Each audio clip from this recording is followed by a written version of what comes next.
ओम।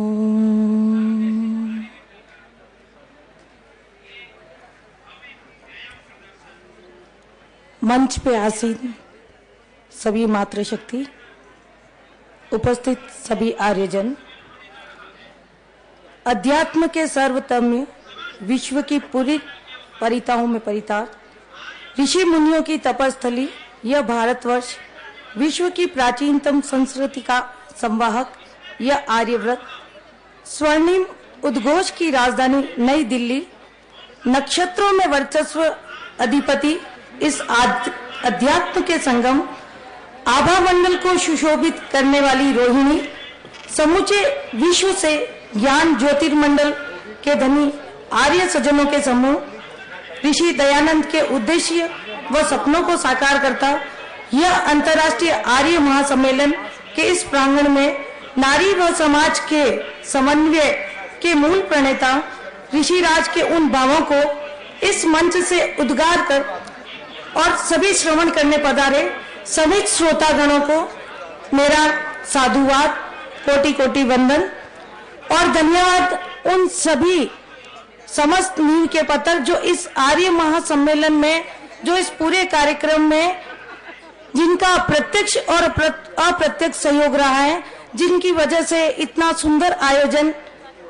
सभी ने किया है, उन सभी के चरणों में मेरा वंदन। विषय मेरा है कार्यों और परिवारों के बीच में समन्वय, जिसमें नारी की मुख्य भूमिका। पूर्व वक्ता बहनों ने बहुत कुछ वेद मंत्रों के साथ, वेद की महिमा के साथ नारी के बारे में बहुत कुछ बताया है, लेकिन मैं आपसे बात करूंगी बिल्कुल सरल शब्दों में, अपने परिवार के सुबह से लेकर शाम तक के दिनचर्या के अनुसार कैसे अपने कार्यों के द्वारा एक परिवार के अंदर समन्वय बनाया जा सकता है और आज की वर्तमान जीवन शैली में किन बदलावों से परिवारों में आर्यत्व स्थापित हो सकता है, मैं उस विषय में आपसे बात करूंगी। क्योंकि जब नारी की महिमा, नारी को ब्रह्मा का रूप दिया गया है, वेद में वेद की नारी सुमंगली है, ब्रह्मा है, विराट है, नारी संसार का आधा व मुख्य भाग है, वह जननी दात्री है, आयु पर्यंत वह अपने परिवार का हित चाहती है। वेद में नारी को ब्रह्मा कहा गया है, स्त्री ही ब्रह्मा व भूवित। अथर्ववेद में उसे घर परिवार की और घर में ससुर से लेके सास ननद से लेके पूरे परिवार का वो कैसे ध्यान रखती है उस बारे में वाद है। आज का समय, आज का वर्तमान युग क्या हुआ है, आज के समय के अंदर जो परिवारों में संस्कारों का अभाव हुआ है उसकी वजह क्या है? जो दूरदर्शन का, मीडिया का जो कुप्रचार, मतलब कि हम परिवार में अपने बच्चों को क्या संस्कार दे रहे हैं, उसमें माता की क्या मुख्य भूमिका है। यदि आज की जीवन शैली को व्यवस्थित कर दिया जाए, यदि सुबह से शाम तक की दिनचर्या को यज्ञ संध्या के साथ में यदि माता अपने परिवार सहित अपने विचारों को सभी परिवारों के साथ तालमेल बिठाते हुए यदि अपनी दिनचर्या को समायोजित करे, क्योंकि बहनें सभी क्षेत्रों में हैं, उनके कार्य चाहे राजनीतिक क्षेत्र में हो, चाहे व्यवसाय के क्षेत्र में हो, चाहे समाज के किसी भी कार्य के क्षेत्र में हो, उसकी कई वजह होती है। एक तो बहनें धन के वजह से, कमाई की वजह से कार्य कर रही है, व्यवसाय कर रही है, लेकिन कुछ बहनें समाज सेवा भी कर रही है, लेकिन उसमें उस नारी को अपने परिवार को चलाते हुए समाज के सभी कार्य करने हैं। यदि वो उसको समय प्रबंधन के द्वारा और पूरी व्यवस्था के द्वारा यदि अपने परिवार को इस प्रकार से डाले, जैसे कि छुट्टियों के समय में ऐसे वैदिक विचारधाराओं के कार्यक्रम में, जैसे कि हमारा ये अंतर्राष्ट्रीय आर्य सम्मेलन में है,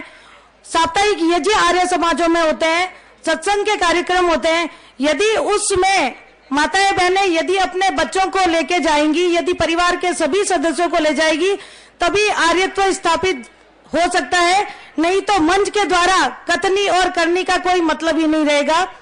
हम कहते हैं आर्यत्व स्थापित करना कैसे होगा? हमारे साथ 80 साल की माता भी है, 8 वर्ष का बच्चा भी है, तो आर्यत्व स्थापित की बात कर सकते हैं। यदि केवल परिवार का एक ही सदस्य कार्यक्रम में आता है और वो अपने तक ही बातें रख लेता है, तो यदि माताएं शिक्षित होंगी, आर्य वीरांगना दल, आर्य वीर दल में अपने बच्चों को भेजेगी, यज्ञ और संध्या का महत्व बताएगी, उसके साथ में अपना व्यवसाय करेगी, तभी अपने परिवारों में आर्यत्व स्थापित करने की बातें कर सकेगी। वरना बातें करना कुछ और बात है, लेकिन कार्य का रूप कुछ और हो जाता है। तो हम कैसे उसमें परिवर्तन लाएंगे, विचार वो करने की बात है। वेदों में नारी के बारे में बहुत कुछ लिखा हुआ है, आधुनिकता के साथ सारी बातें, लेकिन नारी की भूल कहाँ हुई है? यह बड़े दुख की बात है कि आज की नारी ने अपने दिव्य स्वरूप को, अपनी क्षमताओं को समाज और राष्ट्र के निर्माण में अपनी उज्जवल भूमिका को भुला दिया है। वह अनावश्यक रूप से अपने को पुरुष के स्तर पर लाने का प्रयत्न कर रही है, किंतु वह तो पुरुष से कहीं ऊंचे स्तर पर आसीन थी। दुख और आश्चर्य इस बात का है कि वह स्वयं नहीं जानती कि वह क्या कर रही है, और इसलिए पुरुष को उसी की कृति उससे एक आरक्षण और बराबरी का मुद्दा बना रही है। नारी का कर्तव्य है वह एक बार फिर अपने स्वरूप को तथा अपनी छिपी हुई क्षमता को पहचाने। समय का अभाव है, पूर्व वक्ताओं ने बहुत कुछ बता दिया है। एक बार पुनः सभी को साधुवाद और धन्यवाद, और भाई विनय जी, राज सिंह जी, सभी को जिन्होंने मुझे मौका दिया अपनी बात आप तक कहने के लिए, सभी को मेरा सादर नमस्ते।